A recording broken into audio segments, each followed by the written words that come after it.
بسم اللہ الرحمن الرحیم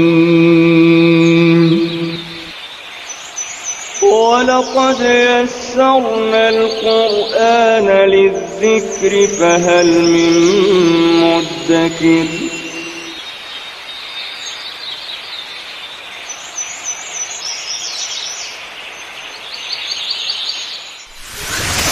ألف باء تاء ثاء جيم حاء خاء دال ذال راء زاي.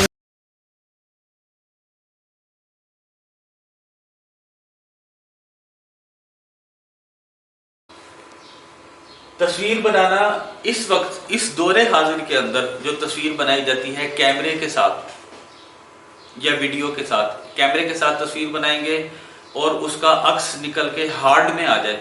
ہارڈ کس کو کہتے ہیں؟ جس کو ہم چھو سکیں. اس کے اوپر سب علماء کا اتفاق ہے وہ حرام ہے. سب علماء کا اتفاق ہے ایسی چیز جس کو آپ چھو سکیں، تصویر، ایسی تصویر بے شک وہ کیمرے سے ہی کیوں نہیں بنی ہوئی اور اس کا پرنٹ نکل آیا ہے، آپ نے البم میں لگائی ہے، وہ ایسی تصویر بنانا کیا ہے؟ حرام ہے.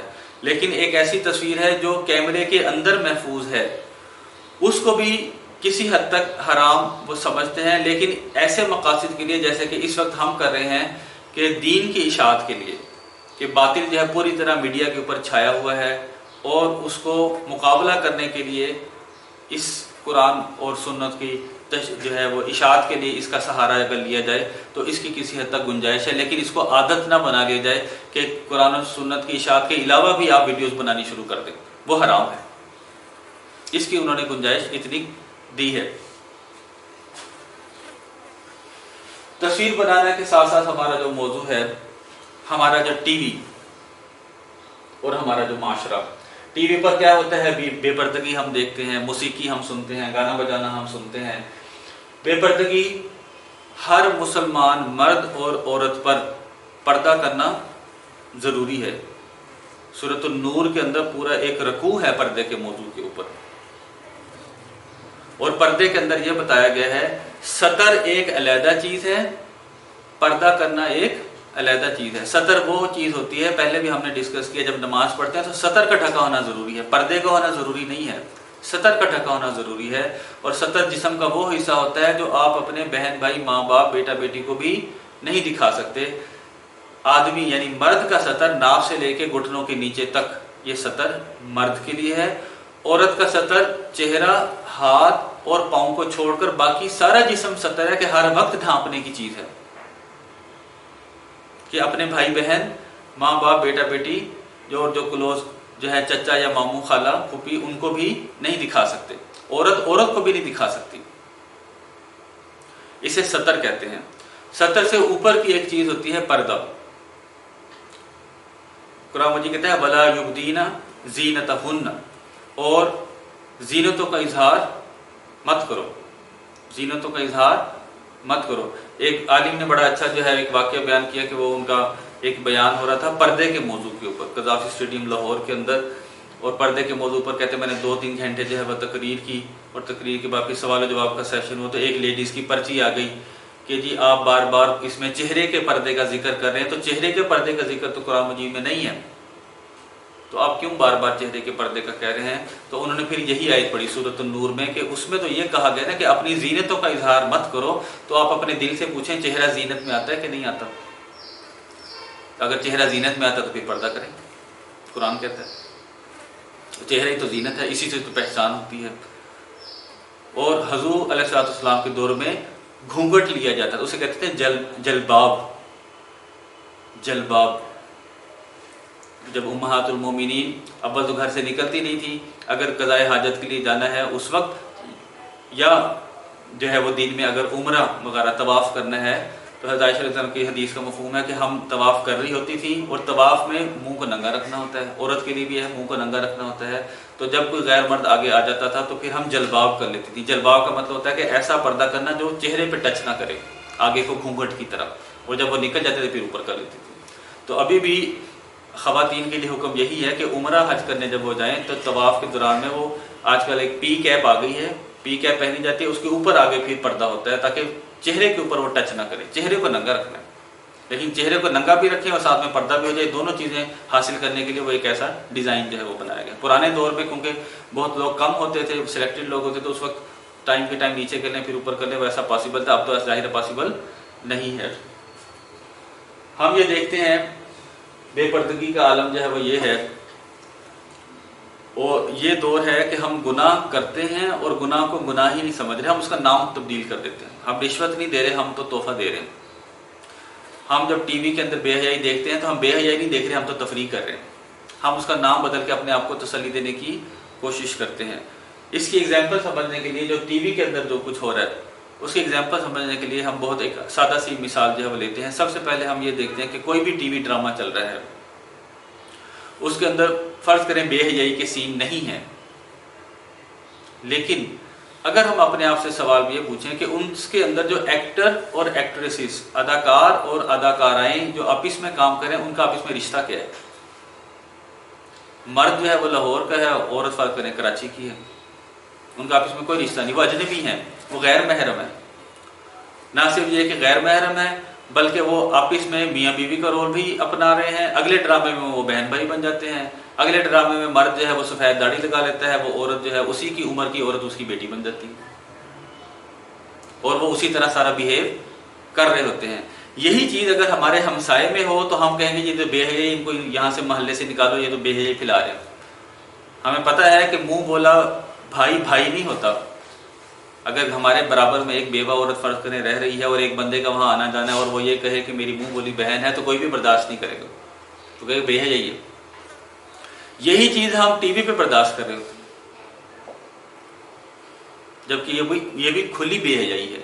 ٹی وی کے اوپر جو ایکٹر ایکٹریسز کام کریں پوری کی پوری بے حیائی ہے، اور حتی الامکان کوشش کریں کہ ٹی وی ڈرامے وغیرہ بالکل نہ دیکھے جائیں۔ اور اس کا ایک اور سائیڈ افیکٹ کیا ہے؟ سائیڈ افیکٹ سب سے بڑا یہ ہے کہ ہم اپنے بچے کو اپنے گھر میں سیف کسٹڈی میں رکھتے ہیں، محفوظ رکھتے ہیں کہ باہر جائے گا تو باہر گالی گلوچ سیکھے گا، اور جو بچے جو ہیں وہ گندے بچوں کے ساتھ اٹھے گا بیٹھے گا۔ ہم اچھے سے اچھے اسکول میں داخل کراتے ہیں کہ وہاں پہ ایسے بچے ہوں جو تمیزدار ہوں، ان کو پتہ ہو گالی گلوچ نہ کریں، چوری چکاری نہ کریں، ان کو غلط عادتیں نہ ہوں۔ لیکن یہ والا خیال تو ہم رکھتے ہیں اور رکھنا بھی چاہیے، لیکن اسی بچے کو گھر میں بٹھا کے ہم 100 چینل ٹی وی کے دکھا دیتے ہیں، اور اس ڈرامے میں چوری کیسے کی جاتی ہے، ڈاکہ کیسے ڈالا جاتا ہے، چغلی کیسے کی جاتی ہے، گانے کیسے گائے جاتے ہیں، وہ سب کچھ وہ سیکھ رہا ہوتا ہے۔ بیسیکلی تو جو ہم نے دیکھنا ہے، جو سننا ہے، وہی چیز ہمارے اوپر اثر کرے گی نا۔ بچے کو گلی میں اتنا جو ہے وہ سیکھنے کا موقع نہیں تھا جس نے اس نے 100 چینلوں سے سیکھ لیا، اور گھر بیٹھے وہ خراب ہو گیا۔ تو اس چیز کا جو ہے وہ ذہن میں ہمیں ادراک ہونا چاہیے، یہ گناہ ہے اور اس سے ہم نے بچنا ہے۔ گانا بجانا، موسیقی کلی طور پر حرام ہے، موسیقی کلی طور پر حرام ہے۔ جو لوگ یہ دلیل دیتے ہیں کہ حضور علیہ الصلوۃ والسلام جب مکہ سے مدینہ گئے تو دف بجا کر ان بچیوں نے استقبال کیا، یہ حدیث بالکل موجود ہے، لیکن وہ ایک ہی حدیث ہے، اور اس حدیث کو ریفرنس بنا کے کسی صحابی نے بعد میں موسیقی نہیں بجائی۔ ان کو پتہ تھا کہ صرف ایک موقع کے لیے اور خاص اجازت ہے، اس کو معیار بنا کے پھر کبھی کسی نے کوئی ایسی بات نہیں کی۔ تو اب کے دور کے اگر ہم اس ایک سنگل حدیث کو حوالہ بنا کے اپنا کام موسیقی کے چلانا چاہتے ہیں تو حرام ہے۔ جو کام صحابہ نے نہیں کیا، ان کو بھی تو حدیث پتہ تھی، انہوں نے اس کو معیار بنا کر ایسا کوئی کام نہیں کیا، تو ہمیں بھی وہ کام نہیں کرنا چاہیے۔ موسیقی، میوزک یہ حرام ہے۔ گانے بجانا، ایسا گانا جس میں شرکیہ کلمات ہوں وہ حرام ہے۔ ایسا گانا جس میں شرکیہ کلمات بھی نہیں ہے، موسیقی بھی نہیں ہے، وہ ہم کہہ سکتے ہیں کہ جائز ہے۔ جس میں شرکیہ کلمات بھی نہ ہو، موسیقی بھی نہ ہو، تو ایسا گانا وہ ہم کہہ سکتے ہیں کہ وہ جائز ہے، لیکن عام طور پہ ایسا ہوتا نہیں ہے۔ اسی طرح جو بڑے بڑے گناہوں کی ہم لسٹ دیکھ رہے ہیں، خودکشی کرنا۔ ایک بندہ یہ خودکشی کر لیتا ہے کہ میرے اوپر بوجھ بہت زیادہ آ گیا، میں برداشت نہیں کر سکتا، میں خودکشی کرتا ہوں، وہ اللہ کا حکم بیسیکلی توڑ رہا ہے۔ اللہ نے تو کہا تھا لا یکلف اللہ نفسا الا وسعها، اللہ تو اس کی وسعت کے برابر، اس کی برداشت کے مطابق اس کے اوپر جو ہے وہ ڈالتا ہے، بوجھ ڈالتا ہے، اور اس نے کہا کہ نہیں اللہ نے مجھ پہ بوجھ زیادہ ڈال دی۔ وہ نعوذ باللہ اللہ تعالیٰ کا حکم ہی اور اللہ تعالیٰ کی تقسیم پہ ناراض ہوتے ہوئے خودکشی کر رہا ہے۔ اور خودکشی کا گناہ یہ ہے کہ جس طرح اس نے خودکشی کی، قیامت تک جب تک وہ برزخ کے معاملے میں ہے، قبر کے معاملے میں، ہر دفعہ ویسے ہی خودکشی کرے گا، ہر دفعہ وہی اذیت اس کو ہوگی۔ اگر اس نے فرض کرے اپنے آپ کو فائر مارا ہے اور اسے جو درد ہوا ہے قیامت تک وہ اپنے آپ کو بار بار فائر مارتا رہے گا اور ہر دفعہ اس کو وہی تکلیف ہوگی جو ایک دفعہ اس نے کی تھی. اور کچھ حدیثوں میں یہ ہے خودکشی کرنا حرام ہے اور اس کے اوپر جہنم بھی حرام ہے. جھوٹی گواہی کا ذکر پہلے ہو گیا. جھوٹی گواہی اگر آپ کے اپنے اوپر آپ کا اپنا نقصان ہوتا ہے یا کسی اور کا آپ کے قریبی کا نقصان ہوتا ہے لیکن بات حق ہے تو حق کہیں, جھوٹ نہ بولیں. بے شک آپ کا جتنا مرضی نقصان ہو جائے حق کو حق کہیں. جو حق اور باطل کو مکس کر دیتا ہے یہ تو بنی اسرائیل کی عادت تھی. وَلَا تَلْبِسُوا الْحَقَّ بِالْبَاطِلِ وَتَكْتُمُوا الْحَقَّ. وہ حق اور باطل کو مکس کر دیتے تھے, حق کو چھپا جاتے تھے. کچھ صحیح بتا دی کچھ جھوٹ بتا دی, یہ بھی منع ہے. جھوٹی گواہی بھی حرام ہے. یتیم کا مال کھانا لوگوں کی عادت ہے. وہ کہتے ہیں کہ یہ ہمارا حق ہے, ہم نے ان کی کفالت کی ہے, اب یہ بڑے ہو گئے ہیں. تو اس کے اندر بھی ہمیں احکامات دیے گئے ہیں کہ اگر تو اس کا گارڈین جو یتیموں کی کفالت کر رہا ہے اور وہ خود قسمہ پرسی کا شکار ہے تو وہ تھوڑا مال اتنا کہ لے سکتا ہے کہ اس کا اپنا گزر بسر اچھا ہو جائے. لیکن اگر وہ امیر ہے جو گارڈین ہے جو اس کی یتیموں کی کفالت کرے تو پھر وہ یتیم کا مال نہیں کھا سکتا. اور یتیم جب بالغ ہو جائے اور اتنا میچور ہو جائے کہ اپنا مال خود سنبھالنے کے لائق ہو جائے اس کو اس کا پورا مال اس کے ہینڈ اوور کر دینا چاہیے. اسی طرح قتل کرنا بہت بڑا جرم ہے.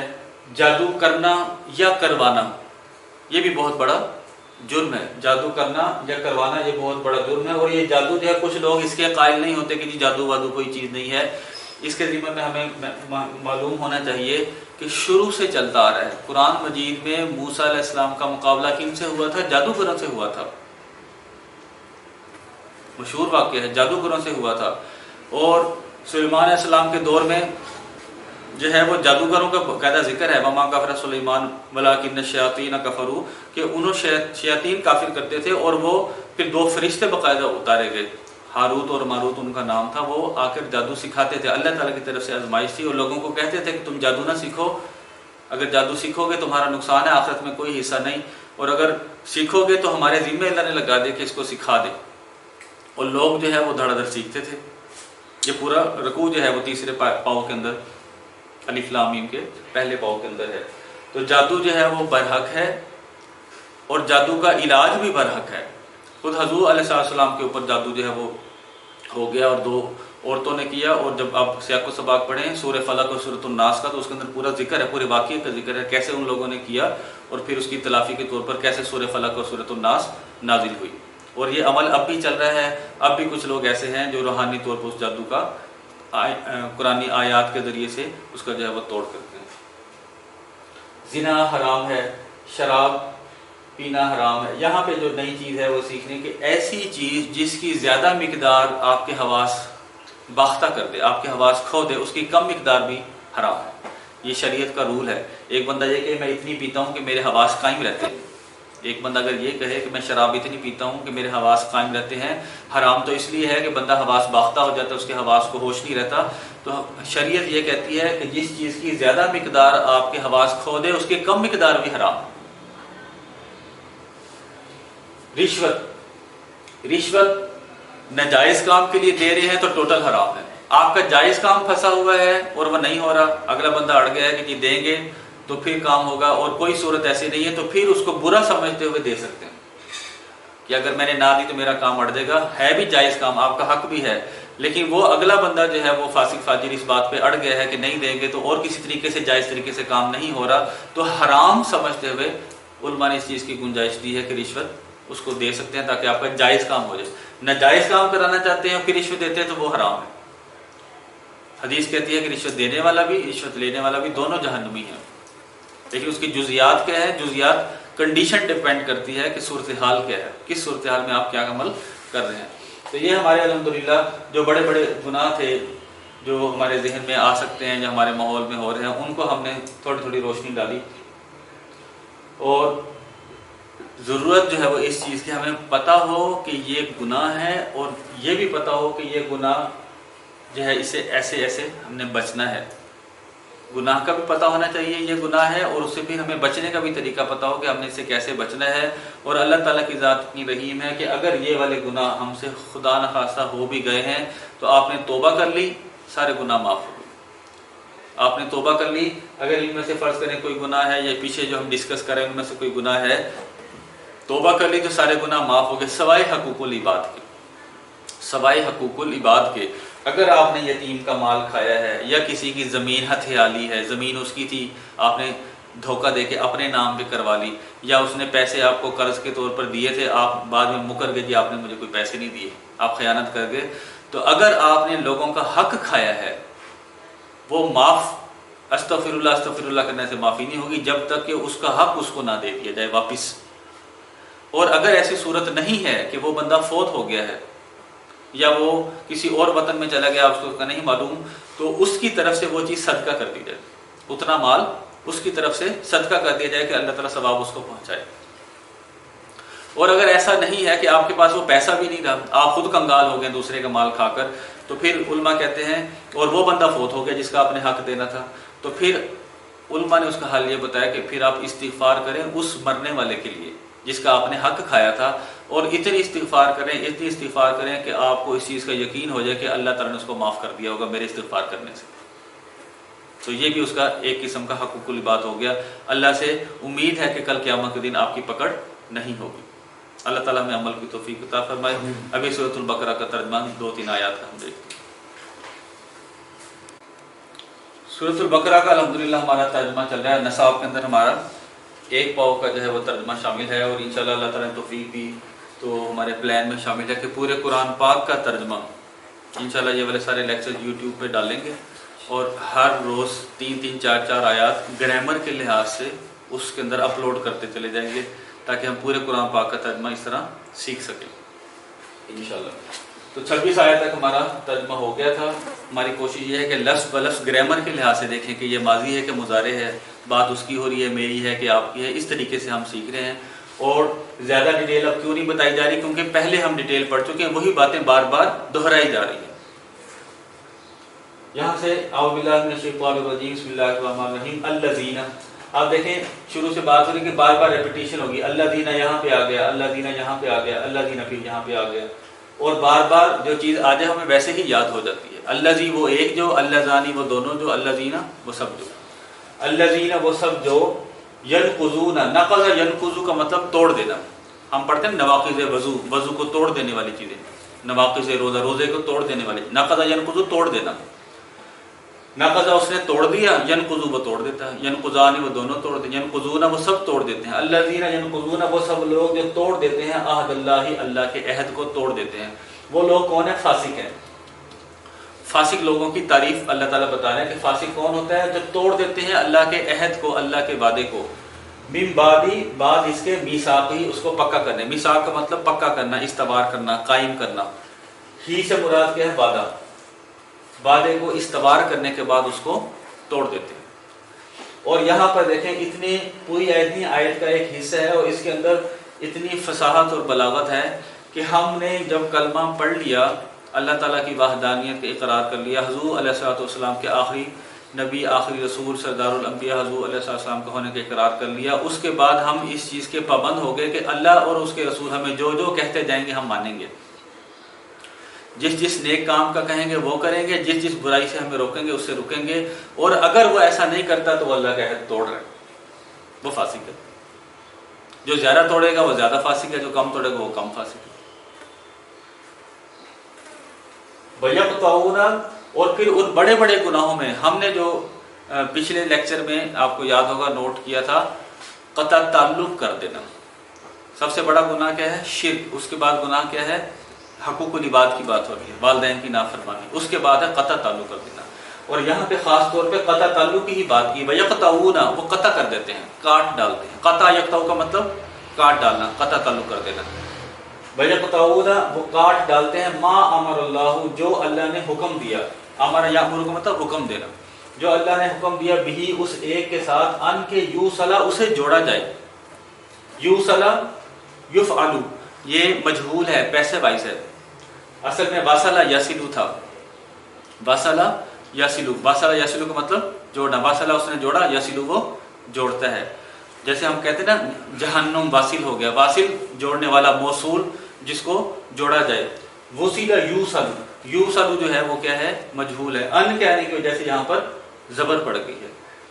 وَيَقْطَعُونَ وہ کاٹ ڈالتے ہیں ما امر اللہ جو اللہ نے حکم دیا بھی اس ایک کے ساتھ ان یوصل کہ اسے جوڑا جائے. اور ہی سے مراد ہے صلہ رحمی کہ جس کا اللہ نے حکم دیا یعنی صلہ رحمی کا کہ اس کو جوڑا جائے. وَيَقْطَعُونَ وہ کاٹ ڈالتے ہیں, وہ قطع تعلق کر لیتے ہیں, رشتے ناطے توڑ دیتے ہیں. وَيُفْسِدُونَ فِي الْأَرْضِ وہ فساد کرتے ہیں زمین میں. افسدہ یفسدو فساد کرنا, یفسدو یفسدان یفسدون وہ سب فساد کرتے ہیں فی الارض زمین میں. اولئک ہم اولئک وہ سب ہم وہ سب اولئک ہم وہی سب الخاسرون خسارہ پانے والے ہیں. خاسر خاسران خاسرون عابد عابدان عابدین فاعل ہے. کیف کیسے, بچپن سے ہمیں اور کوئی جملہ آئے نہ ہے ہم یہ والا جملہ ضرورت ہے کیف حالو کا, آپ کا حال کیسا ہے, آپ کیسے ہیں. کیف کا مطلب کیسے, ہاؤ. کیف تکفرون کیسے تم انکار کرتے ہو. کفر یکفرو کا مطلب انکار کرنا, یکفرو وہ انکار کرتا ہے, تکفر تو انکار کرتا ہے, تکفرانی تم دونوں انکار کرتے ہو, تکفرون تم سب انکار کرتے ہو. کیف تکفرون کیسے تم سب انکار کرتے ہو باللہ اللہ کا, وکنتم اور تم سب تھے, کانا وہ تھا, کانا وہ دونوں تھے, کانو وہ سب تھے, کنتا تو تھا, کنتما تم دونوں تھے, کنتم تم سب تھے, ماضی ہے. وکنتم تم سب تھے, امواتا مرے ہوئے تھے, تم تو مردہ تھے. پس احیا اس نے زندہ کیا, احیا یوں ہی زندہ کرنا, احیا اس نے زندہ کیا کم تم سب کو. ثم پھر اماتا یمیتو موت دینا, اماتا اس نے موت دی, یمیتو وہ موت دیتا ہے یا موت دے گا. ثم یمیتو پھر وہ موت دے گا کم تم سب کو. ثم پھر یحیی وہ زندہ کرے گا, احیا ماضی ہے, یحیی مضارع ہے, یحیی پھر وہ زندہ کرے گا کم تم سب کو. ثم پھر الیہ, الہ کا مطلب کی طرف, الہ کا مطلب کی طرف اور ہو کا مطلب وہ ایک, جب یہ دونوں جڑ جائیں گے تو بن جائے گا الیہ اس ایک کی طرف. ترجعون تم سب کو لٹایا جائے گا. رجع یرجع کا مطلب ٹو کم بیک, لٹایا جانا, لوٹنا, اور یہ اس وقت کیا ہے مجہول ہے, پیسے بائز ہے. رجع یرجع, رجع وہ لوٹا, یرجع وہ لوٹتا ہے. رجع اسے لٹایا گیا, یرجع اسے لٹایا جاتا ہے, ترجع تجھے لٹایا جاتا ہے یا لٹایا جائے گا. ترجعانی ترجعون اور تم سب کو اس کی طرف لٹایا جائے گا. تم نہیں بھی جانا چاہو گے تو زبردستی پکڑ کر لٹایا جائے گا. هو الذی وہ ایک, ہوا سے مراد اللہ تعالیٰ, ہوا وہ جس نے خلق تخلیق کیا لکم تمہارے لیے, ما فی الارض جميعا جو زمین میں ہے سب کا سب. اور ہم دیکھتے ہیں جو زمین کے اوپر ہے وہ سب پہلے زمین کے اندر تھا. اگر ہم یہاں پر بیٹھے ہوئے ہیں تو کلاس روم میں ہمارے پاس جتنی جو ہے وہ کرسیاں ہیں, جو میز نظر آ رہے ہیں, جو ہمارے اوپر چھت ہے, جو دیواریں ہیں, سب کا میٹیریل کہاں سے آیا, وہ سب کا سب زمین سے ہے. ہم نے جو کپڑے پہنے ہیں کہاں سے ہے, وہ بھی زمین سے ہے, وہ کپاس ہوگی اس کا دھاگا پر. ہم جو گاڑی میں چلتے ہیں تو اس کا پیٹرول کہاں سے ہے, وہ زمین میں سے ہے. زمین بہت بڑا ایک سٹور ہے, ہمارا ویئر ہاؤس ہے, وہاں سے سب کچھ نکلتے ہیں اور سب کچھ بھی وہیں پہ چلا جاتا ہے. خود ہمارا جسم بھی زمین سے بنایا گیا. اور اس چھوٹے سے جملے میں اللہ تعالیٰ نے ایک جسے ہم کہتے ہیں نا پریسی تلخیص کر دی. هو الذی وہ ایک جس نے خلق تخلیق کیا لکم تم سب کے لیے, ما فی الارض جو زمین میں ہے, جميعا سب کا سب, گنوانے کی ضرورت نہیں, سب ہی اللہ نے بنایا. ثم پھر استوا وہ متوجہ ہوا, استوا یستوی متوجہ ہونا بھی ہوتا ہے اور برابر برابر کرنا بھی. ثم پھر استوا وہ متوجہ ہوا الی السماء آسمان کی طرف. پس سوا اس نے درست کر دیا. سوا یسوی کا مطلب ہوتا ہے درست کر دینا.